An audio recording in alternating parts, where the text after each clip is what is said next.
అంటే పేదవాళ్ళ party. Congress party అంటేనే అన్ని కులాలు అన్ని మతాలకు సంబంధించినటువంటి పార్టీ కాబట్టి మనందరికీ కూడా రాబోయే రోజుల్లో మంచి జరుగుతుందని కూడా మీకు అందరికీ తెలియజేసుకుంటూ, మరి హౌసింగ్ విషయానికి వస్తే ఒక కుత్బుల్లాపూర్ నియోజకవర్గంలోనే రాజీవ్ గృహకల్ప అయితే ఏమి, ఇందిరమ్మ గృహాలు అయితే ఏమి, జేఎన్ఎన్ యుఆర్ఎం అయితే ఏమి, సంజయ్ గాంధీ నగర్, రాజీవ్ గాంధీ నగర్, ఇందిరాగాంధీ నగర్, మహాత్మా గాంధీ నగర్, జవహర్లాల్ నగర్, సోనియా గాంధీ నగర్, ప్రియాంక గాంధీ నగర్, ఇవన్నీ కూడా కాంగ్రెస్ పార్టీ నాయకుల పేర్ల మీద ఉన్నాయి కదా. అవన్నీ కూడా కాంగ్రెస్ ఇచ్చింది కాబట్టి అవన్నీ ఉన్నాయి.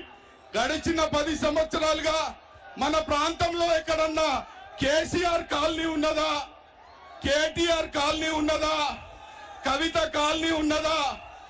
ఉంటే గింటే కేసీఆర్ లిక్కర్ దుకాణం ఉంటది, ఉంటే గింటే కేటీఆర్ డ్రగ్స్ దుకాణం ఉంటది, ఉంటే గింటే కవిత చీప్ లిక్కర్ దుకాణం ఉంటుంది తప్ప హౌసింగ్ వాళ్ళు ఇవ్వరు.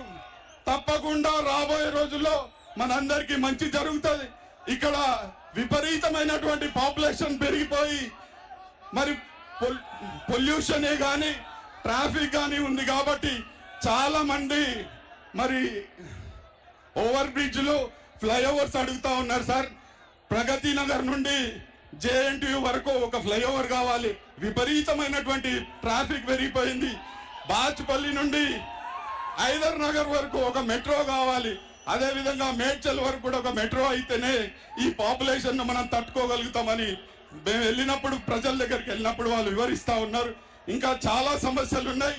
అవన్నీ కూడా ఎన్నికల తర్వాత మీకు దగ్గరికి తీసుకొచ్చి మీ చేత అవన్నీ కూడా పరిష్కరింపజేసుకుంటామని తెలియజేస్తూ జై కాంగ్రెస్.